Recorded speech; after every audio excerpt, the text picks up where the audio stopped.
Depuis 12 ans, Claire Dufresne entrait chaque matin dans les entrepôts de Dufresne Logistique avant même que le soleil ne se lève sur Lyon. À 34 ans, elle connaissait chaque virage des docks, chaque couloir du siège social, chaque nom inscrit sur les bordereaux. Elle n'avait jamais pris de vacances de plus de 3 jours d'affilée. Elle passait ses week-ends à réorganiser les plannings, ses soirées à rephaser les itinéraires des camions, ses nuits à répondre aux urgences des chauffeurs perdus entre 2 livraisons. Tandis que ses anciens camarades d'université postèrent des photos de leurs enfants ou célébrèrent des promotions à Paris ou à Londres, Claire avançait seule dans un monde qu'elle croyait lui appartenir.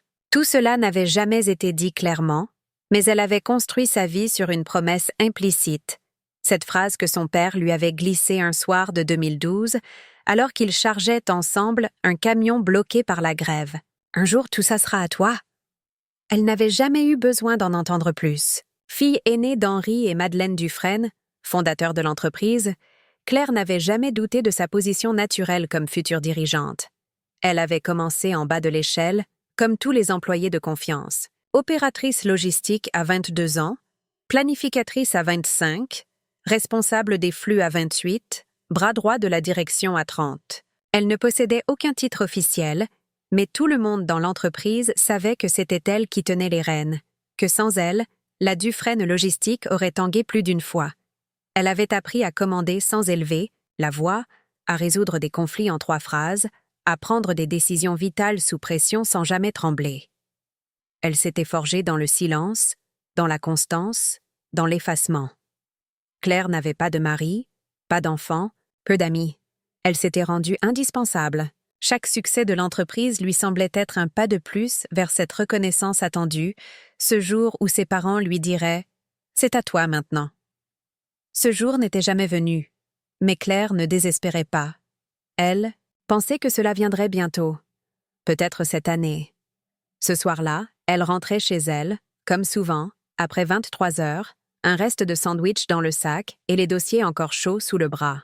La lumière de son appartement était restée allumée toute la journée, témoin muet d'un foyer qui n'en était pas vraiment un. Elle habitait seule, dans un 2 pièces modeste, à 15 minutes des entrepôts, choisi uniquement pour sa proximité avec l'entreprise. Elle ôta ses chaussures, alluma la cafetière par habitude, puis s'effondra sur le canapé, le regard perdu dans les plans de livraison du mois prochain. Ce fut à cet instant qu'un message s'afficha, sur son téléphone, « Dîner en famille demain soir à la maison, important. » Signé « Papa ». Claire fronça les sourcils. Ses parents ne convoquaient jamais des dîners pour des choses importantes. Du moins, pas depuis longtemps. Elle se dit que peut-être ce serait le moment, celui qu'elle attendait. Elle imagina un instant la scène. Henri avec un air solennel, annonçant que le moment était venu de passer le flambeau. Madeleine, souriante, approuvant d'un hochement de tête. Julie, sa sœur cadette, applaudirait poliment, comme à son habitude. Claire savait que Julie n'avait jamais voulu s'impliquer dans l'entreprise familiale. Elle avait poursuivi des études de gestion à Bordeaux, pris un poste de stagiaire dans une start-up verte, puis voyagé pendant 1 an en Asie. Claire l'aimait malgré tout, mais n'avait jamais vu en elle une concurrente. Elle était la rêveuse, Claire était la bâtisseuse. Elle passa la journée suivante à réorganiser le calendrier de la semaine pour libérer sa soirée. Elle arriva chez ses parents à 19 heures tapante, vêtue sobrement, un dossier, sous le bras, au cas où on lui demanderait son avis sur un problème logistique. Julie était déjà là, radieuse, bronzée, bavarde. Henri servait le vin, Madeleine sortait les plats du four. Le repas commença dans une ambiance presque cérémonieuse. Claire se sentait nerveuse sans savoir pourquoi. Ce n'est qu'au moment du dessert que Henri toussa légèrement, chercha le regard de Madeleine, puis déclara « Nous avons pris une décision importante pour l'avenir de Dufresne Logistique. » Le cœur de Claire s'emballa. Elle redressa, le dos. Elle se préparait, enfin, à entendre ce qu'elle attendait depuis plus d'1 décennie. Les mots suivants, cependant, tombèrent comme un coup près. « Nous avons décidé que Julie prendra la relève. » Claire s'assit à la table familiale avec une étrange appréhension qu'elle n'arrivait pas à nommer. Il y avait quelque chose dans l'air, une tension dissimulée sous les sourires, comme une note fausse dans une mélodie familière. Henri, son père, servait le vin avec un soin inhabituel, tandis que Madeleine, sa mère, alignait les plats dans un silence méthodique. Julie, sa sœur cadette, rayonnait d'un éclat joyeux et parlait avec entrain de ses dernières semaines passées à Paris. Claire écoutait, hochant la tête distraitement, les pensées dispersées entre la fatigue accumulée et une attente floue. Elle croyait, au fond d'elle, que ce dîner était le moment tant espéré. Elle n'aurait pas pu deviner que ce serait, au contraire, celui de sa plus profonde désillusion. Le repas avançait lentement, ponctué de conversations banales sur la météo, la circulation dans le centre-ville, les travaux près des quais de Saône. Claire n'écoutait qu'à moitié, observant les visages de ses parents à la recherche d'un indice. Madeleine paraissait nerveuse. Henri semblait concentré, comme s'il s'apprêtait à faire une annonce importante. Ce ne fut qu'au moment du dessert que les choses basculèrent. Henri reposa sa cuillère et prit une inspiration brève. Claire s'immobilisa. Elle vit Julie cesser de parler et croiser le regard de ses parents, comme si elle attendait un signal. Henri se redressa, ses yeux clairs fixant sa fille aînée avec une douceur grave. « Claire, Julie, votre mère et moi avons pris une décision importante pour l'avenir de l'entreprise. » Claire sentit son cœur battre plus fort. Elle garda les yeux sur son père, attentive à chaque mot. « Nous avons décidé que Julie prendra la relève de Dufresne Logistique. » Le silence qui suivit fut absolu. Claire cligna des yeux, comme si les sons s'étaient dissous dans l'air. Elle attendit, croyant avoir mal entendu. Mais non. Les regards fiers de ses parents et le sourire timide de Julie confirmaient l'irréversible. « Julie » murmura-t-elle, sans y croire. Henri hocha la tête. Elle vient de terminer ses études, elle est pleine d'idées nouvelles. Elle représente une vision plus moderne, plus adaptée à l'évolution du marché. Elle saura porter l'entreprise dans la prochaine étape. Chaque mot résonnait comme un coup sourd. Claire serra les poings sur ses genoux. « Et moi » demanda-t-elle, la voix basse. Madeleine intervint avec douceur. « Tu as été formidable toutes ces années. Indispensable. Mais nous pensons qu'il est temps d'innover. Julie peut apporter ce souffle. » Julie, les joues légèrement rouges, prit la parole avec hésitation. « Je sais que ce n'est pas facile à entendre. Je t'admire énormément, Claire. Tu es un exemple pour moi. Je ne veux pas te remplacer. Je veux construire quelque chose avec ce que tu as bâti. » Mais Claire n'écoutait déjà plus. Elle voyait défiler dans sa tête toutes les années passées à sacrifier ses rêves, ses envies, sa jeunesse pour une promesse jamais formulée, mais toujours présente. Elle se souvenait des nuits à résoudre des crises, des camions perdus, des chauffeurs en détresse, des clients exigeants, des plannings infernaux. Elle pensait à tous ces moments où elle avait tenu debout l'entreprise, persuadée qu'un jour, cela serait reconnu. Et ce jour-là, au lieu d'une reconnaissance, elle recevait une trahison. Elle sentit une chaleur monter dans sa gorge, un mélange de honte, de colère et de chagrin. Pourtant, elle ne laissa rien paraître. Elle inspira longuement, puis se leva doucement. « Merci pour le dîner. Félicitations, Julie. » Madeleine la regarda avec inquiétude. « Claire, attends, on peut en parler. » Mais Claire secoua la tête. « Non, ce n'est pas nécessaire. Vous avez pris votre décision. Bonne chance. » Elle quitta la maison familiale sous un ciel gris, les pas résonnant dans la ruelle humide. La pluie fine collait ses cheveux à son front. Chaque goutte semblait souligner un peu plus la solitude qu'elle ressentait. Elle marchait sans destination précise, les pensées brouillées, les nerfs à vif. Rien ne faisait sens. Tout s'effondrait. L'univers qu'elle croyait avoir bâti avec patience n'était qu'une illusion, un échafaudage qu'on venait d'abattre sans avertissement. Arrivée chez elle, elle n'alluma pas la lumière. Elle s'assit dans l'obscurité, son manteau encore trempé, les yeux ouverts vers le vide. Elle ne pleura pas. Elle ne cria pas.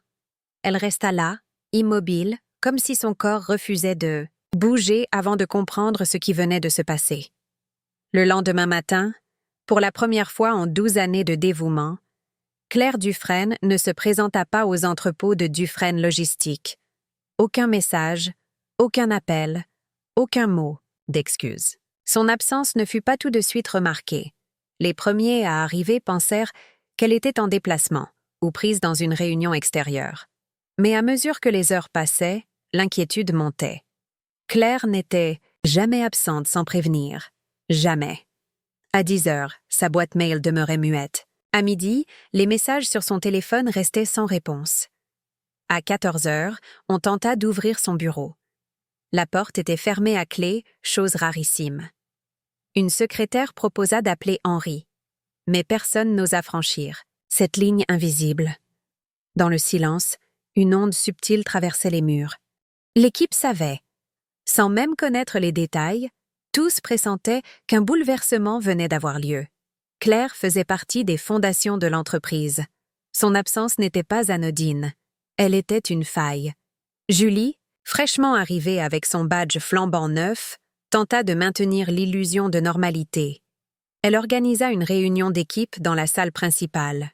Une dizaine de cadres s'installèrent en cercle, certains échangeant des regards, interrogateurs. Julie se tenait droite, le visage éclairé d'un sourire un peu trop tendu. Elle parla d'objectifs, de perspectives, de renouveau. Elle évoqua brièvement l'absence de Claire, la qualifiant de « pause bien méritée ». Personne ne la corrigea, mais dans les yeux de certains, on lisait l'incrédulité. Claire ne prenait pas de pause. Elle ne disparaissait pas. Pendant ce temps, dans son appartement plongé dans une pénombre volontaire, Claire restait allongée sur le canapé, immobile. Le téléphone vibrait par moments, mais elle n'y jetait pas un regard. Son ordinateur restait fermé. Les dossiers, empilés sur la table de la salle à manger, n'avaient pas bougé. Elle s'autorisait pour la première fois une suspension complète. Ne pas répondre, ne pas résoudre, ne pas soutenir. Elle laissait le monde tourner sans elle. Et contre, toute attente, ce détachement ne la terrorisait pas. Il la vidait, oui, mais il laissait aussi entrevoir une sensation étrange, celle d'exister en dehors de son utilité. Henri, de son côté, ne sembla pas s'alarmer. Il croyait sans doute à une réaction émotionnelle passagère.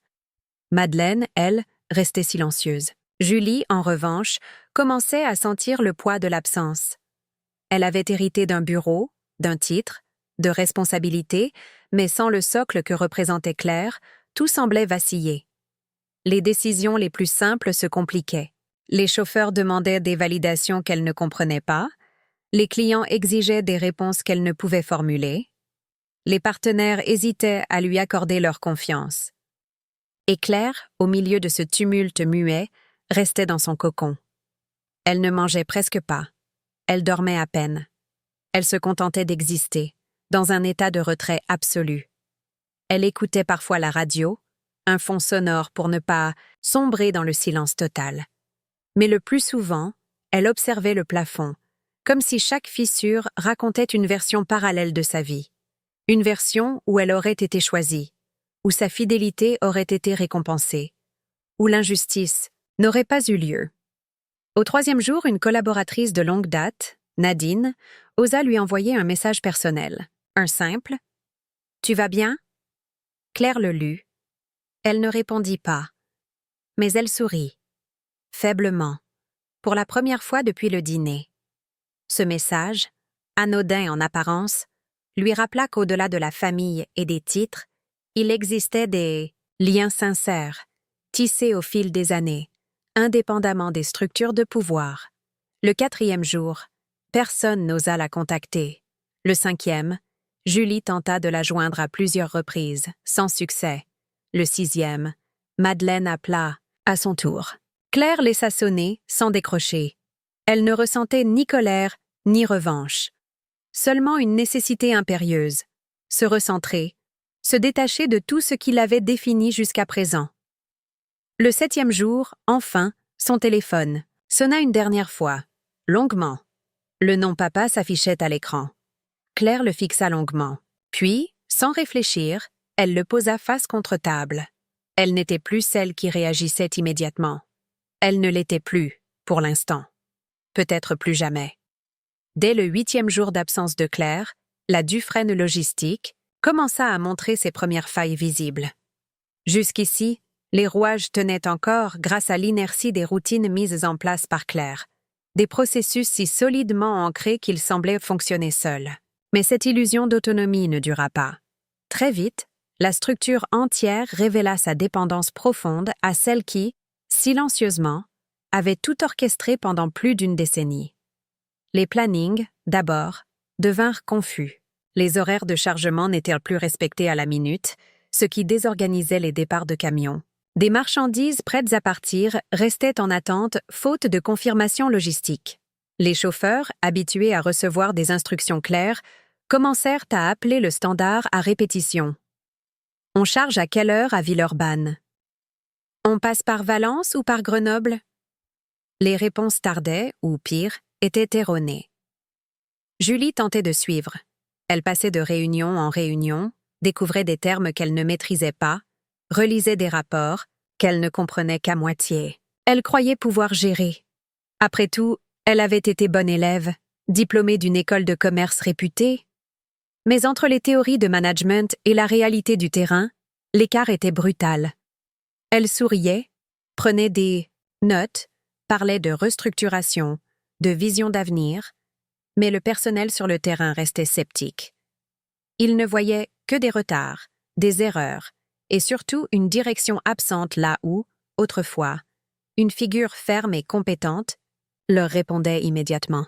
Le personnel de la base, du plus ancien au plus jeune, ressentait l'absence de Claire comme un déséquilibre. Même ceux qui ne l'aimaient pas particulièrement reconnaissaient son efficacité. Elle connaissait les prénoms des chauffeurs, elle passait vérifier les marchandises, elle répondait aux urgences, elle gérait les imprévus avec une précision chirurgicale. Julie, malgré ses efforts, peinait à imposer sa légitimité. Elle parlait bien, mais agissait lentement.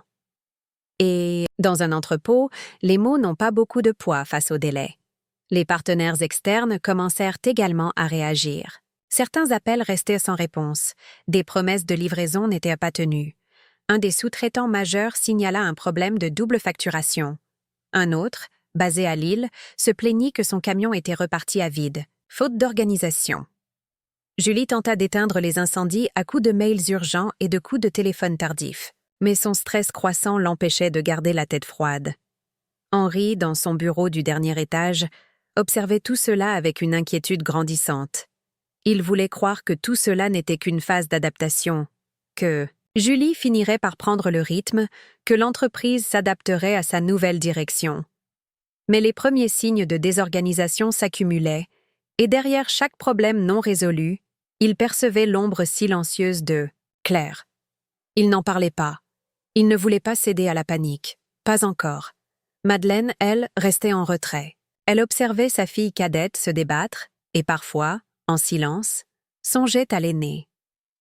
Elle avait cru qu'un nouveau souffle serait bénéfique, qu'il était temps de sortir de la dépendance à Claire. Mais elle n'avait pas prévu que ce souffle deviendrait vite un vent contraire. Au 9e jour, l'alerte fut donnée depuis le quai numéro 3. Un chargement entier, destiné à un client de prestige à Toulouse, avait été mal étiqueté. Les palettes furent envoyées dans le mauvais entrepôt relais. Conséquence, le client appela furieux, menaçant de pénaliser le contrat. Julie courut au quai, tenta de comprendre, demanda des comptes, mais personne ne l'écoutait vraiment. Ce n'était pas elle qu'on appelait en cas de problème, autrefois, et ceux qui, par automatisme, composaient encore le numéro de Claire, tombaient sur une boîte vocale vide. Le 10e jour, les incidents se multiplièrent. 2 camions repartirent à moitié chargés. Un lot de matériel urgent resta bloqué, en zone tampon faute de signature. Des plaintes commencèrent à arriver à la direction. Julie, épuisée, perdit patience dans une réunion. Elle éleva la voix contre le chef de quai, l'accusant de laxisme. L'homme se leva, quitta la pièce, sans un mot. L'équipe entière fut choquée. Le chaos n'était pas encore total, mais il rampait, insidieux. Et tous, en silence, se posèrent la même question. Jusqu'à quand cela tiendrait-il sans Claire? Le 11e jour, le téléphone de Julie sonna dès 8h30 du tôt matin. Elle venait à peine d'arriver au bureau, les paupières lourdes d'une nuit agitée, encore vêtue de la même chemise froissée qu'elle portait la veille. L'écran affichait le nom de Damien Lefebvre, directeur des opérations de magasin Horizon, le plus important client de Dufresne Logistique. son cœur accéléra. Elle savait que l'appel n'était pas de courtoisie. « Bonjour, Damien », répondit-elle d'un ton qu'elle tenta de rendre assuré. La voix à l'autre bout était sèche, tendue. « Bonjour, Julie. Je vais être directe. Ça fait 2 semaines qu'on accumule les erreurs. Retard de livraison, produits mélangés, colis endommagés. Aujourd'hui, notre centrale de Bordeaux n'a rien reçu. Absolument rien. » Julie tenta de respirer profondément. « Je suis désolée. Nous avons rencontré quelques ajustements internes, mais tout est en cours de stabilisation. »« Stabilisation » répliqua Damien, incrédule. « Vous avez failli à 5 livraisons critiques en 10 jours. Mon équipe est à bout. Si la situation n'est pas réglée cette semaine, on suspend le contrat. Et je ne parle pas de menaces. En l'air, Julie. C'est une alerte officielle. » Julie resta sans voix. L'appel coupa net après un « J'attends votre retour, rapidement ». Elle posa lentement le téléphone sur la table, le souffle court. Le contrat avec Magasin Horizon représentait plus de 30% du chiffre d'affaires de l'entreprise. Une rupture serait catastrophique. Elle le savait. Henri aussi. Elle se leva immédiatement, gravit les escaliers vers le bureau de son père. Il l'accueillit d'un regard préoccupé, déjà informé du message transmis par le directeur commercial, qui avait reçu le même appel 1 heure plus tôt. Julie s'effondra dans le fauteuil en face de lui, les mains jointes, incapable de masquer son désarroi. « Ils vont partir, papa, et je ne sais pas quoi faire. » Henri, pâle, ne répondit pas tout de suite. Il fixait un point invisible au mur. Pendant de longues secondes, un silence pesant s'installa. Puis, d'une voix basse, Claire aurait su quoi faire. Julie baissa les yeux. Elle sentit la brûlure de cette phrase comme un reproche, même s'il n'était pas prononcé pour blesser. Elle savait que c'était vrai. Claire, dans une telle situation, aurait réagi vite, calmé le client, envoyé une équipe en urgence, résolu le chaos avant même qu'il prenne forme. Julie se rendait compte, avec une clarté douloureuse, qu'elle n'avait pas encore l'épaisseur pour tenir un poste si vaste. Elle tenta de sauver les apparences. « Je vais contacter tous les responsables de Kay, revoir les plannings. Je peux... » Henri leva la main. « Non, Julie. Ce n'est pas une question de planning. C'est une question de structure, de confiance, de maîtrise. Tu es intelligente, mais tu n'es pas prête. » Elle releva la tête, les yeux brillants. Il ne criait pas. Il ne l'accusait pas. Mais son constat était implacable. Plus tard dans la journée, Julie tenta un dernier geste. Elle appela Claire. 1, 2, 3 fois. Toujours la même boîte vocale. Alors elle envoya un message. Simple, sans justification. « Claire, j'ai besoin de toi. L'entreprise a besoin de toi. Je t'en supplie. » Elle relut le texte plusieurs fois avant d'appuyer sur « Envoyer ». Puis elle s'enferma dans son bureau, tenta de travailler, de réparer ce qui pouvait l'être. Mais au fond d'elle, l'attente de la réponse, ou de son absence, devenait un supplice. Pendant ce temps, dans son appartement toujours plongé dans le même calme pesant, Claire reçut le message. Elle le lut sans émotion apparente. Elle ne ressentait plus de colère, seulement une lucidité froide. Elle posa le téléphone sur la table basse, ferma les yeux un instant. Puis, dans un geste presque cérémoniel, elle l'éteignit complètement. Ce jour-là, elle choisit de se couper du monde, de ne pas être celle qui résout, qui sauve, qui comble les vides. À la Dufresne Logistique, les heures passaient avec une tension croissante. Le personnel parlait bas, les regards étaient lourds. Une atmosphère d'urgence planait, palpable. Même ceux qui soutenaient Julie comprenaient que la situation devenait critique. Le nom de Claire revenait dans toutes les conversations, parfois murmuré, parfois cité à haute voix. Le silence de son absence était devenu un personnage à part entière. Ce soir-là, Henri rentra plus tôt. Il s'assit sur le canapé du salon, le regard vide, incapable de dire à Madeleine ce que Damien Lefebvre avait prononcé.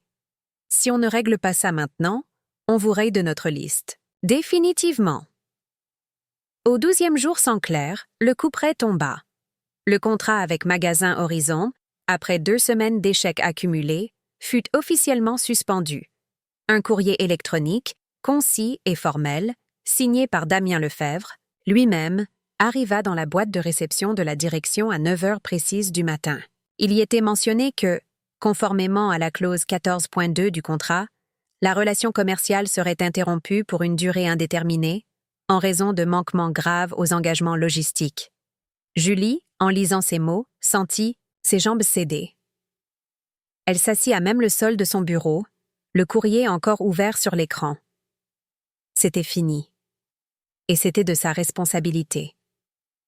Henri reçut l'information quelques minutes plus tard. Il se tenait debout devant la baie vitrée de son bureau, les bras croisés dans le dos, figé. Madeleine entra peu après, alertée par un appel du directeur financier. Elle trouva son mari assis, le regard dans le vide. Aucun mot ne fut échangé. Ce contrat représentait un pilier de l'entreprise. Sa perte signifiait des licenciements à venir, une chute de crédibilité, peut-être la fin du cycle que Henri et Madeleine avaient mis plus de 3 décennies à bâtir. Henri prit son téléphone.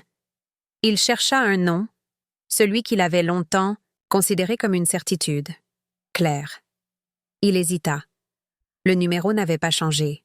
Il ferma les yeux, inspira longuement, puis appuya sur « Appeler ». L'autre ligne sonna. Une fois, 2 fois, 3. Puis une voix, familière et distante, répondit. « Allô ?» Henri sentit sa gorge se nouer. Il n'avait pas entendu la voix de sa fille depuis le dîner. Elle sonnait calme, posée, sans agressivité. Mais il y avait dans cette tonalité une distance qu'il ne lui connaissait pas. « Claire, c'est moi. C'est papa. » Un silence. Pas un mot de l'autre côté. Mais elle n'avait pas raccroché. Henri reprit, la voix tremblante. « Je sais que tu ne veux pas parler. Je ne mérite peut-être pas que tu répondes. Mais je devais t'appeler. Magasin Horizon vient de rompre le contrat. On ne s'en relèvera peut-être pas. C'est un coup terrible. » Claire resta muette encore quelques secondes. Puis elle demanda simplement. « Pourquoi m'appelles-tu maintenant ?» Henri déglutit. « Parce que je ne sais plus quoi faire. Et parce que sans toi, Claire, tout s'écroule. » Un silence plus long suivit. Puis Claire répondit, d'un ton neutre, presque détaché. « Julie va régler ça. C'est elle, l'héritière, non. » Henri sentit la brûlure de cette phrase comme une gifle. Il comprenait la douleur. Il l'entendait dans chaque mot contenu. Il tenta malgré tout de reprendre. Ce n'est pas qu'une affaire d'héritage. C'est ta maison aussi. Ton nom. Ton œuvre. Mais Claire coupa court. Non, papa.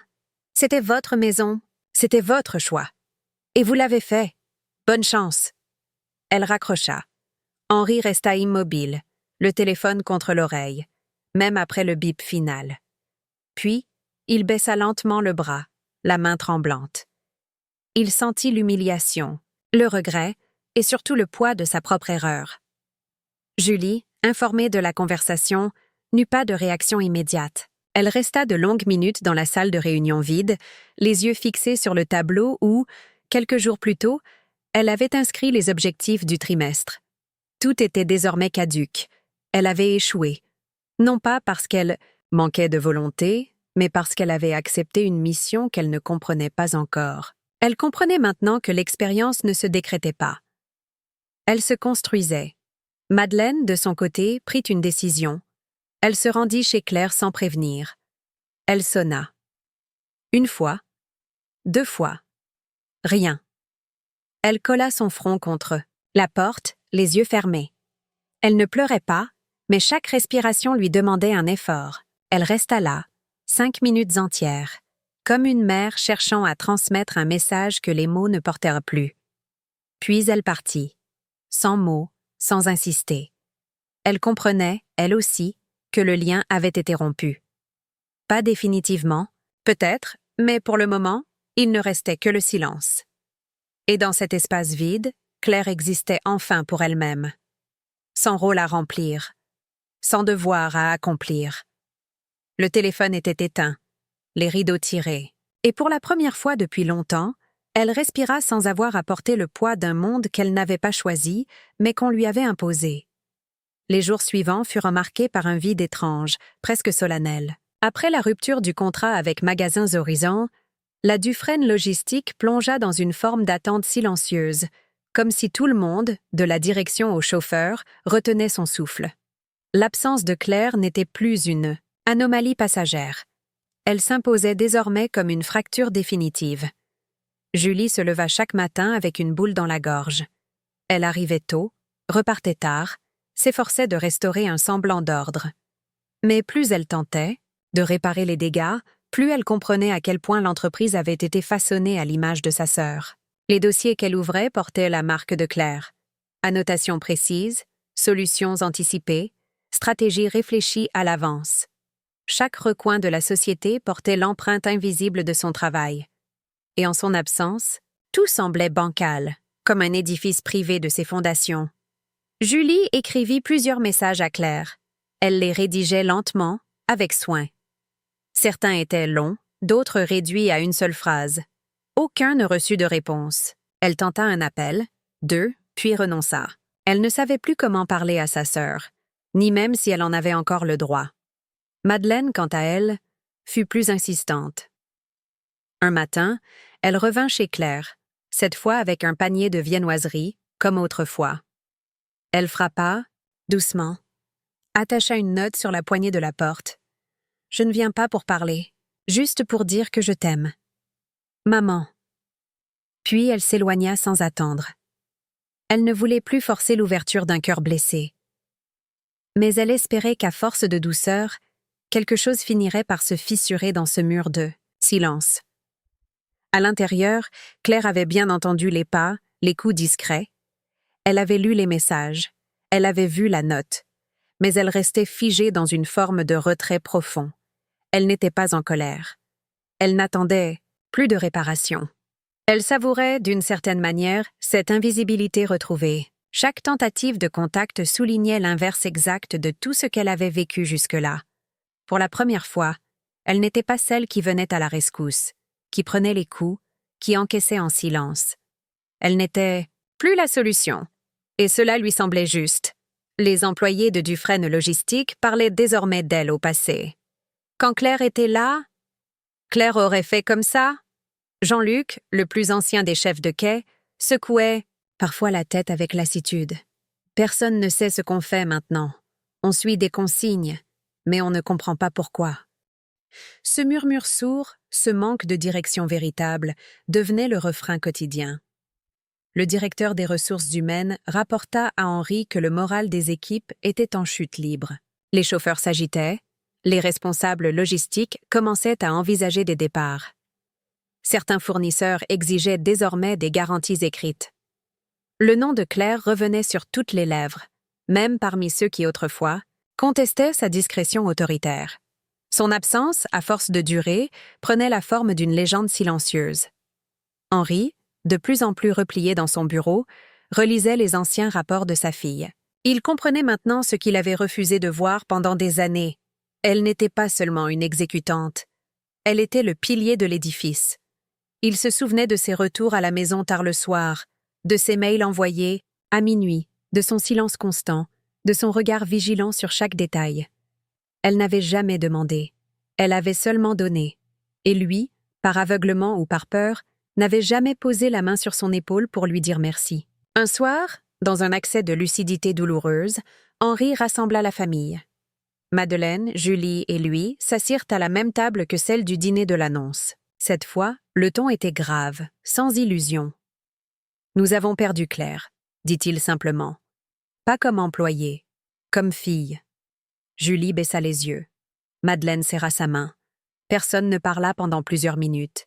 Il n'y avait plus rien à justifier, seulement à admettre. Et dans ce silence familial, résonnait celui, plus profond, que Claire leur imposait. De son côté, Claire vivait ses journées avec une étrange paix intérieure. Elle lisait, sortait marcher tôt le matin, retrouvait un rythme à elle. Chaque jour sans obligation renforçait une certitude nouvelle. Elle ne voulait plus appartenir à un monde qui ne l'avait jamais vraiment accueillie. Elle voulait construire ailleurs.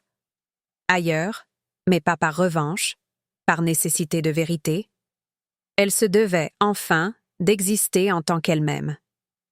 Le matin du 19e jour, Claire reçut un appel inattendu. Le téléphone, depuis plusieurs jours éteint, avait été rallumé par pur automatisme en rentrant d'une promenade. Le nom qui s'afficha sur l'écran n'appartenait ni à sa famille, ni à l'entreprise. Louis Armand. Elle mit quelques secondes à s'en souvenir. Un ancien fournisseur, partenaire de longue date, qu'elle n'avait pas vu depuis au moins 3 ans. Elle hésita, puis décrocha. « Claire ? C'est Louis. Excuse-moi de te déranger. Je ne savais même pas si ce numéro était encore le « bon ». Sa voix était égale, amicale, celle de quelqu'un qui appelait sans arrière-pensée. « Je t'écoute », répondit-elle simplement. « Je ne vais pas tourner autour du pot. Je t'ai vu à l'œuvre pendant des années. J'ai toujours pensé que tu valais plus que ce que tu acceptais. Et si je t'appelle aujourd'hui, c'est parce que j'ai besoin de toi. » Claire fronça les sourcils. Elle n'était pas prête à replonger dans le monde qu'elle avait quitté. Mais elle n'interrompit pas l'homme. J'ai monté ma propre boîte, à Marseille. Une société logistique, orientée vers les technologies durables, transports hybrides, gestion automatisée. On est petit, mais on grandit vite. Trop vite. Et je ne veux pas faire les mêmes erreurs que ceux qui croient que tout peut être géré depuis un tableau Excel. Il me faut quelqu'un qui comprend le terrain. Et je ne connais personne de meilleur que toi. Claire ne répondit pas immédiatement. Elle regardait par la fenêtre les passants défiler dans la rue, sans entendre leurs pas. « Tu veux m'embaucher » demanda-t-elle enfin. « Je veux que tu sois ma partenaire, pas une employée, une associée, avec pouvoir de décision. On construit ensemble. Je veux une boîte à ton image, pas une extension de ce que j'ai commencé. » Le mot « associé » résonna différemment. Claire sentit une vibration nouvelle. Ce n'était pas un appel à revenir. C'était une invitation à partir vers quelque chose d'inédit. Une opportunité non pas de revanche, mais de renaissance. « Pourquoi moi » demanda-t-elle. « Parce que tu sais diriger sans dominer, parce que tu sais quand parler et quand écouter, et parce que tout le monde sait ce que la Dufresne Logistique valait avant que tu partes. » Claire raccrocha sans promettre. Elle demanda quelques jours pour réfléchir. Elle passa les 48 heures suivantes dans un calme nerveux. Elle ne parlait à personne, ne contacta ni sa mère, ni Julie, ni même Nadine, qui lui avait renvoyé un second message récemment.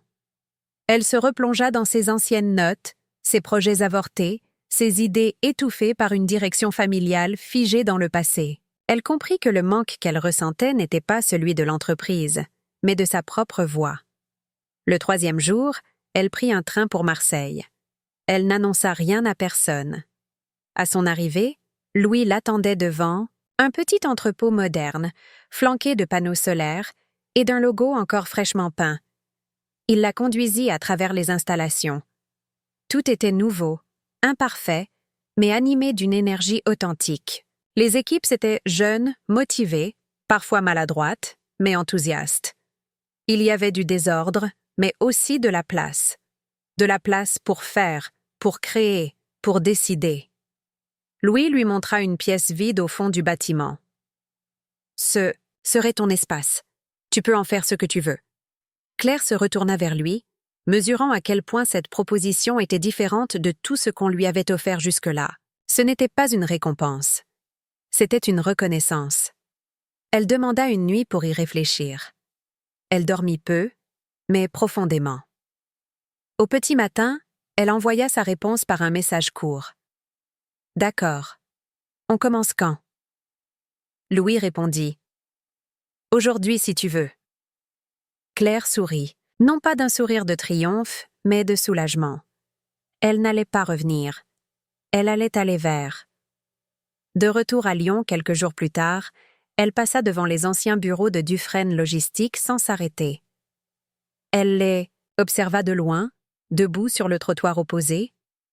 Rien n'avait changé en apparence, mais elle savait que ce lieu n'était plus le sien. Elle n'y cherchait plus sa place. Elle continua sa marche, plus légère. Pour la première fois, la suite ne dépendait plus d'un héritage ou d'une approbation. Elle allait enfin construire ce qu'elle n'avait jamais reçu. Une entreprise à son nom, une légitimité pleine, libre et choisie. Quelques semaines s'étaient écoulées depuis que Claire avait accepté l'offre de Louis. À Marseille, les journées étaient intenses, mais stimulantes. Elle participait à la structuration de l'entreprise dès ses fondations, définition des flux, choix des partenaires, conception des outils logistiques. Tout passait par elle. Et pour la première fois, chaque décision qu'elle prenait n'était pas discutée dans son dos, ni validée par une autorité supérieure. Elle agissait en pleine possession de ses moyens. Mais malgré la nouveauté, une pensée revenait parfois, comme un écho. Que restait-il de ce qu'elle avait laissé à Lyon? Ce questionnement, au début fugace, s'insinua avec plus d'insistance. Ce n'était pas de la nostalgie, c'était un besoin de regard, de savoir, enfin, ce que les autres avaient vu en elle, ou n'avaient pas vu. Un samedi matin, vêtue simplement d'un manteau beige et d'une écharpe sombre, elle prit un train pour Lyon sans prévenir personne. Arrivée en ville, elle marcha jusqu'au site de Dufresne Logistique, son ancien territoire. Le bâtiment gris, reconnaissable à son enseigne bleue et à ses immenses volets roulants, semblait figé dans le temps. Rien n'avait changé à l'extérieur. Mais elle savait que l'intérieur n'était plus le même. Elle ne franchit pas l'entrée principale. Elle fit le tour du bâtiment, comme elle le faisait autrefois pour inspecter les quais. À l'arrière, elle reconnut Jean-Luc, le chef de quai historique, qui terminait un inventaire manuel, les manches retroussées malgré le froid. Elle attendit qu'il relève la tête. Lorsqu'il la vit, il se figea, incrédule. « Claire ?» Elle sourit doucement. « Bonjour Jean-Luc, je passais. » Il accourut vers elle, les yeux humides, et la serra dans une accolade brève mais forte. « Bordel, t'as pas idée de ce que ça fait de te voir ici. » Ils s'éloignèrent un peu, trouvèrent un coin tranquille derrière une pile de palettes. Claire regardait les lieux avec attention. Tout semblait plus lent, plus confus, moins vivant. « Comment ça va ici ?» demanda-t-elle. Jean-Luc soupira, passa une main dans ses cheveux gris. « Honnêtement, c'est le bazar. Julie fait ce qu'elle peut, mais elle est dépassée. Elle comprend pas les urgences. Elle veut tout contrôler avec des mails et des outils de gestion. Mais le terrain, c'est pas ça. On a perdu des clients, des gars veulent partir. Et surtout, il y a plus de cap. » Il la regarda droit dans les yeux. « Depuis que t'es partie, personne ne sait ce qu'on fait. » La phrase tomba comme une pierre dans l'eau. Claire resta silencieuse. Ce qu'elle entendait ne la surprenait pas. Mais l'entendre dit à voix haute, sans colère, sans rancune, lui serra la poitrine. « Je croyais que j'étais invisible, » murmura-t-elle. Jean-Luc secoua la tête. « Ah, tu l'étais peut-être pour la direction. Pas pour nous. On savait que si un camion avait un problème à minuit, tu répondais. Que si une livraison tombait, tu faisais un détour pour la sauver. C'est pas le genre de choses qu'on oublie. » Ils restèrent là quelques instants, sans parler. Le vent soufflait entre les conteneurs. Au loin, un chariot élévateur grinçait sur le bitume.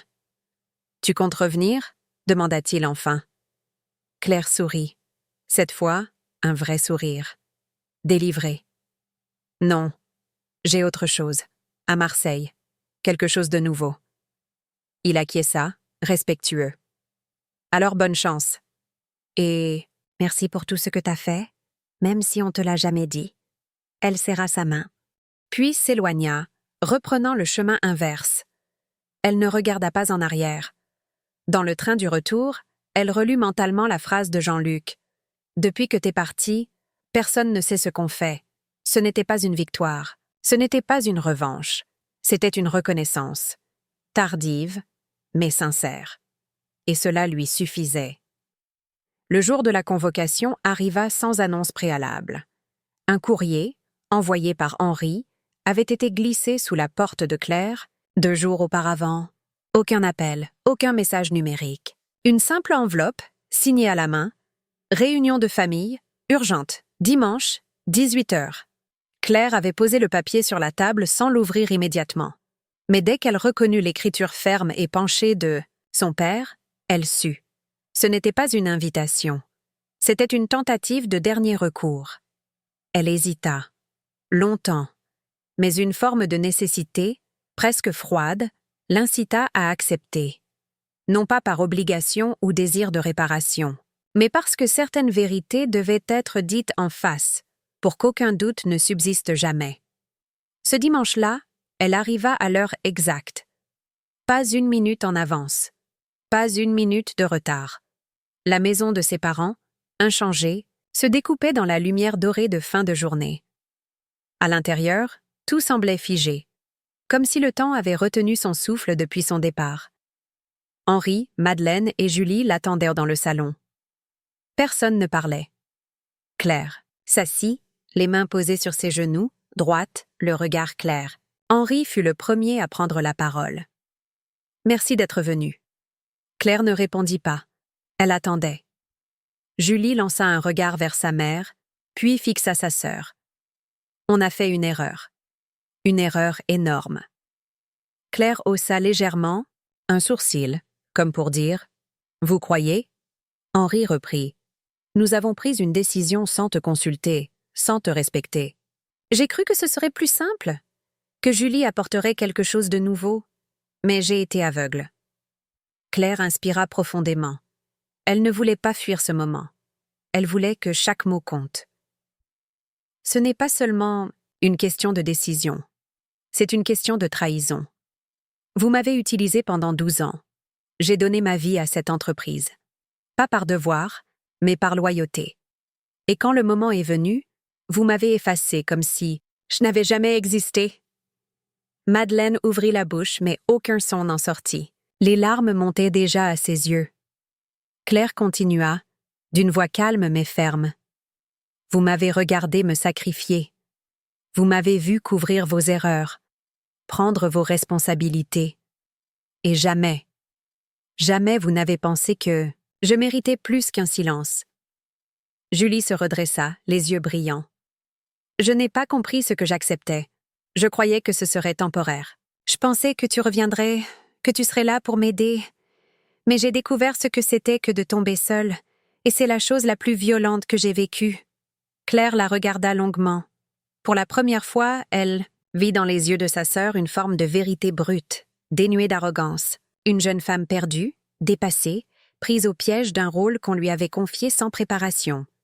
Henri, d'une voix plus basse, ajouta « Tu as porté plus que ton fardeau. Tu as porté le nôtre, et je suis désolée. » Claire ferma les yeux un instant. Elle aurait pu se lever, partir, tourner définitivement la page. Mais quelque chose la retint. Pas le pardon, pas encore. Mais une envie de finir ce chapitre avec honnêteté. Ce que j'ai construit là-bas, à Marseille, ne vous appartient pas. C'est à moi. Je ne reviendrai pas pour réparer vos choix. Mais je peux écouter ce que vous avez à dire, à condition que ce soit vrai. Julie essuya ses larmes. Elle se leva, fit un pas vers Claire. Je ne veux pas te demander de revenir. Je veux que tu comprennes que, depuis que tu es partie, je vois tout ce que tu faisais. Tout ce que je ne suis pas capable de faire. J'ai besoin de ton aide. Pas parce que tu es ma sœur, parce que tu es la seule qui sache comment sauver ce qu'il reste. Claire resta immobile. Les mots de Julie n'étaient pas une supplication. Ils étaient une offrande. Une main tendue, cette fois sans prétention, sans faux-semblant. Madeleine, en larmes maintenant, prit enfin la parole. Je t'ai regardé t'éloigner, jour après jour, et je n'ai rien fait. Je me suis tue quand j'aurais dû parler. Je ne peux pas te demander de nous pardonner, mais je veux que tu saches que je t'ai vu. Toujours. Même dans ton silence. Un autre silence s'installa. Moins lourd, mais chargé d'une émotion vive. Claire se leva, ramassa son sac. Elle regarda les 3 visages en face d'elle. Son père, marqué par l'orgueil brisé. Sa mère, épuisée de regrets. Sa sœur, fragile et sincère. Elle hocha lentement la tête. Alors, écoutez ce que j'ai à dire. Une seule fois. Le silence qui suivit les mots de Claire était plus tendu qu'un cri. Dans la pièce, les 3 visages face à elle retenaient leur souffle. Elle les avait prévenus. Elle parlerait une seule fois. Et ce qui serait dit n'était pas à négocier. Claire s'assit de nouveau, croisa les jambes lentement et fixa Henri droit dans les yeux. Je ne reviendrai pas en tant qu'employée. Pas comme exécutante. Pas comme plan B d'un plan qui a échoué. Si je dois poser de nouveau un pied dans cette entreprise, ce sera comme associé majoritaire. Henri sursauta légèrement. Julie resta immobile. Madeleine fronça légèrement les sourcils, mais ne parla pas. Claire poursuivit, la voix stable, articulée comme une négociatrice rompue aux situations les plus délicates. Je veux 51% des parts, une signature égale à celle de n'importe quel membre fondateur. Je veux une réforme de la structure de gestion, réorganisation des pôles, redéfinition des fonctions, autonomie opérationnelle totale dans la logistique. Et je choisis moi-même les cadres avec qui je vais travailler. Julie déglutit. Tu veux tout reprendre? Claire secoua la tête. Non, je veux tout reconstruire, parce que ce qui existe aujourd'hui ne fonctionne plus. Et si vous m'appelez, ce n'est pas pour revenir au passé. C'est pour créer quelque chose qui ait une chance d'exister demain. Henri, resté figé depuis les premières phrases, se pencha légèrement en avant. Tu me demandes de te céder la majorité de ce que j'ai construit avec ta mère. Claire acquiesça. Oui. Parce que tu n'as plus la main sur ce que tu as construit. L'entreprise est au bord du gouffre. Tu peux prétendre que c'est encore entre tes mains, mais la réalité t'a déjà dépassé. Un silence lourd suivit. Julie les observait, les mains posées sur les genoux, le souffle court. Henri se leva, fit quelques pas dans la pièce, puis s'arrêta devant la fenêtre. Il parlait sans la regarder. « Je ne t'ai jamais donné ce que tu méritais. Mais te céder la majorité, c'est… » Il s'interrompit. Il n'arrivait pas à dire le mot. Madeleine, alors, se leva à son tour, s'approcha de son mari, posa une main ferme sur son épaule. « Henri, tu sais qu'elle a raison. C'est ça ou tout s'effondre. » Il tourna lentement la tête vers elle. Elle ne pleurait plus. Son regard était calme. Claire n'avait jamais vu sa mère aussi résolue. Henri revint vers la table. Il s'assit, les mains jointes. « Tu veux le pouvoir ?» Claire répondit aussitôt. « Non. Je veux la responsabilité. La vraie. Celle que j'ai toujours eue, mais que vous avez toujours refusé de reconnaître. » Julie prit une inspiration. « Et moi, qu'est-ce que je deviens dans cette nouvelle structure ?» Claire tourna lentement le regard vers elle. « Tu restes, mais à un autre poste. Pas à la direction, pas maintenant. Tu vas apprendre. Comme j'ai appris. Tu peux contribuer. Mais tu ne peux plus diriger. Pas encore. » Julie hocha la tête. Elle n'était pas surprise. Elle n'était pas non plus vexée. Ce que Claire venait de dire, elle le savait déjà. Et l'entendre formuler avec cette clarté avait quelque chose de libérateur. Henri resta longtemps silencieux.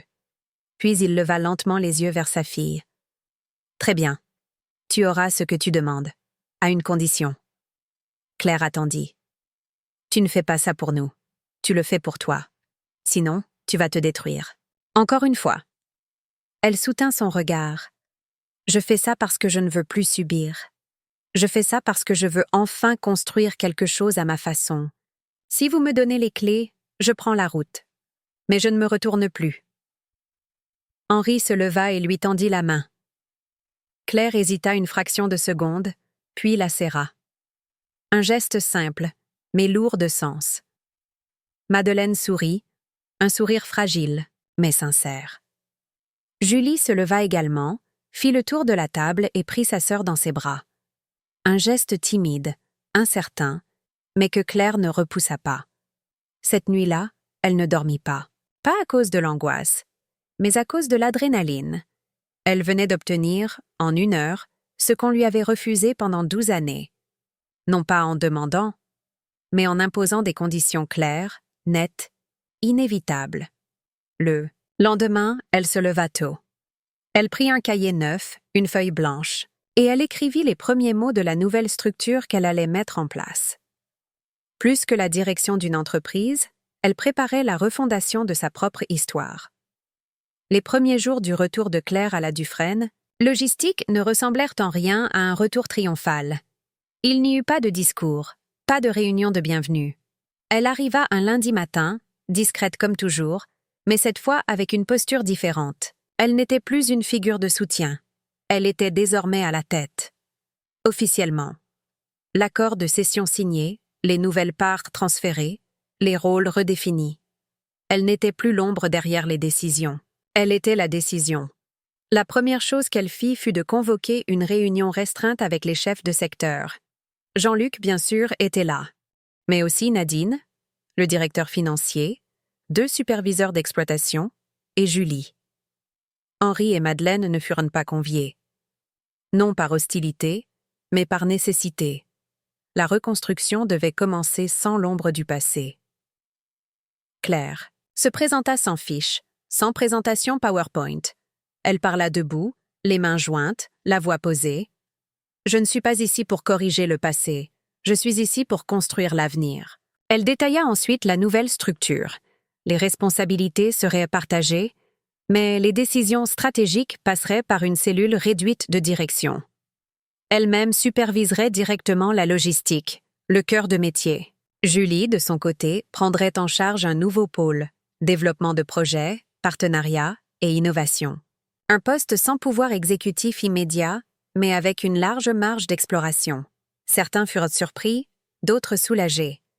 Claire ne cherchait pas à reprendre ce qui avait été brisé. Elle instaurait autre chose, une dynamique fondée sur la transparence, la compétence et la coopération. Elle passa les semaines suivantes à remonter chaque chaîne de travail, elle reprit contact avec les anciens partenaires, répara les ponts rompus, restructura les contrats. Elle fit venir 2 anciens collaborateurs de Marseille pour l'aider dans la refonte des processus. Elle n'hésita pas à réaffecter des postes, à décaler des responsabilités. Elle exigea rigueur, mais offrit clarté. Julie, au départ, peina à s'adapter. Habituée aux hauteurs abstraites de la stratégie, elle se retrouva confrontée à la réalité du terrain. Mais progressivement, elle apprit. Elle écoutait, prenait des notes, posait des questions. Et surtout, elle cessa de prétendre savoir. Elle accepta de ne pas être prête. Et ce geste, en soi, fut le début de son véritable apprentissage. Les employés, au fil des semaines, retrouvèrent leurs repères. Ils virent revenir non pas l'ancienne Claire, mais une nouvelle figure de direction, plus ferme, plus sûre, moins dans le sacrifice silencieux. Elle n'intervenait plus dans tout, elle déléguait, mais elle contrôlait, elle guidait. Un matin, Jean-Luc la croisa dans les couloirs et lui lança « On dirait que les murs respirent mieux ». Claire sourit, sincèrement. Les clients commencèrent eux aussi à revenir. Pas immédiatement, mais les premiers signaux étaient encourageants. Un ancien client de Grenoble rappela pour rouvrir une ligne de distribution. Un partenaire allemand, perdu depuis la rupture avec Horizon, envoya un message d'intérêt. L'entreprise ne renaissait pas. Elle mutait. Elle devenait autre chose. Henri, de son côté, se fit discret. Il passa parfois au siège, salua brièvement, s'asseyait à un bureau annexe. Il comprenait que son temps était terminé. Il n'avait plus ni voix ni rôle dans cette nouvelle phase. Madeleine, elle, resta en arrière-plan, mais suivait tout avec attention. Elle observait ses filles, chacune sur une trajectoire différente, mais enfin alignées dans un même effort. Un jour, Claire réunit Julie pour un déjeuner. Elles n'étaient plus en opposition. Elles n'étaient pas devenues amies, ni confidentes, mais quelque chose de stable s'installait entre elles. Claire lui tendit un document. « C'est le plan quinquennal. J'ai mis ta partie en bleu. Tu peux y ajouter ce que tu veux, mais tu seras tenu de le défendre devant le comité. » Julie lut, hocha la tête. « Je suis prête. » Claire la fixa. « Non. Mais tu le seras. Et ça suffit pour commencer. » Elles mangèrent en silence, mais un silence léger, apaisé. Pour la première fois depuis longtemps, Claire ne ressentait ni tension, ni injustice. Elle sentait l'équilibre. Elle savait que la Dufresne Logistique n'était plus seulement un héritage familial. C'était un organisme en reconstruction où chaque rôle devait être mérité et non hérité. Le soleil du printemps inondait les galeries de chargement de la Dufresne Logistique d'une lumière neuve. Les allées autrefois grises semblaient respirer. Les bureaux, réorganisés, bruissaient d'échanges fluides, de discussions techniques et de rires discrets. L'atmosphère, bien que toujours marquée par la rigueur logistique, avait retrouvé une pulsation humaine. Et au centre de tout cela, Claire Dufresne avançait à pas calmes, observant, ajustant, écoutant. Cela faisait 6 mois depuis son retour en tant que cofondatrice de cette nouvelle ère. L'entreprise ne ressemblait plus à ce qu'elle avait été. Les anciens y retrouvaient des repères, mais découvraient surtout une organisation qui ne vivait plus dans l'ombre de ses fondateurs initiaux. La Dufresne Logistique ne portait plus seulement un nom, elle avait trouvé une identité. Claire avait effacé les frontières entre les niveaux hiérarchiques. Chaque semaine, elle passait 1 heure dans les entrepôts, une autre dans les salles de planification et une 3e dans les véhicules de tournée aux côtés des chauffeurs. Pas pour contrôler, pour comprendre. Elle ne dirigeait plus en se sacrifiant, elle dirigeait en partageant. Julie, désormais responsable d'un pôle dédié à l'innovation opérationnelle, avait trouvé sa propre voie. Elle travaillait, avec une équipe réduite mais dynamique, sur des solutions numériques pour l'optimisation des trajets, le suivi intelligent des colis, l'empreinte carbone des livraisons. Elle présentait ses projets devant le comité de direction, défendait ses idées, acceptait les critiques. Elle était devenue utile et respectée. Henri venait encore parfois, s'asseyait dans la salle d'attente, lisait les rapports affichés, au mur. Il ne donnait plus d'ordre. Il posait des questions. Parfois, il croisait Claire et lui lançait simplement « Bien joué ». Elle répondait par un hochement de tête. Il n'avait de plus besoin de mots pour mesurer la distance parcourue. Madeleine, elle, avait trouvé dans cette nouvelle configuration une sérénité qu'elle n'avait jamais connue auparavant. Elle savait ses filles réconciliées, non par des excuses, mais par des actes. Elle les voyait, chacune à sa manière, tenir ensemble ce qui avait autrefois menacé de s'écrouler. Un après-midi, Claire traversa seule le grand hangar, récemment rénové. Elle s'arrêta devant les anciennes archives, désormais intégrées à un espace de mémoire. Sur les murs, des photos racontaient l'histoire de l'entreprise. Henri et Madeleine à la création, les premiers camions, les débuts, dans un modeste dépôt de banlieue. Une photo attira son attention. Elle-même, 22 ans, portant des cartons sous la pluie, un sourire franc sur le visage. Elle resta là un moment, puis murmura pour elle seule « Tu pensais que tu allais hériter, mais tu as dû reconstruire. » Ce n'était plus une plainte, c'était un constat, et une victoire. Dans les mois suivants, les chiffres remontèrent lentement. Le contrat avec Magasins Horizon ne fut pas rétabli, mais d'autres, plus cohérents avec la nouvelle vision, vinrent récompenser. Une entreprise de e-commerce éthique s'associa avec la Dufresne Logistique pour créer un réseau de livraison verte dans le Sud-Est. Des startups proposèrent des collaborations. Et, petit à petit, la réputation de la société changea. Elle n'était plus l'entreprise traditionnelle d'autrefois. Elle devenait une référence hybride. Expérience et innovation, rigueur et souplesse. Un jour, Louis, son associé à Marseille, vint lui rendre visite. Ils marchèrent côte à côte dans les entrepôts. « T'as pas juste sauvé l'entreprise, tu l'as reconstruite comme si elle était neuve. » Claire sourit. « Non, j'ai construit la mienne, sur les ruines de celle des autres. » À la fin de cette journée, elle monta sur la mezzanine qui surplombait tout le site. Elle regarda les caisses animées, les opérateurs communiquer, les chargements s'enchaîner sans chaos. Tout fonctionnait. Et pourtant, tout avait changé. Elle n'avait pas restauré un héritage. Elle avait rompu avec lui pour en faire autre chose. Elle n'était plus la fille des fondateurs, ni la sœur de l'héritière nommée. Elle était Claire Dufresne, cofondatrice, décisionnaire, bâtisseuse de son propre nom. Et dans ce silence fait de moteurs, de voix et de métal en mouvement, elle sut qu'elle était enfin arrivée.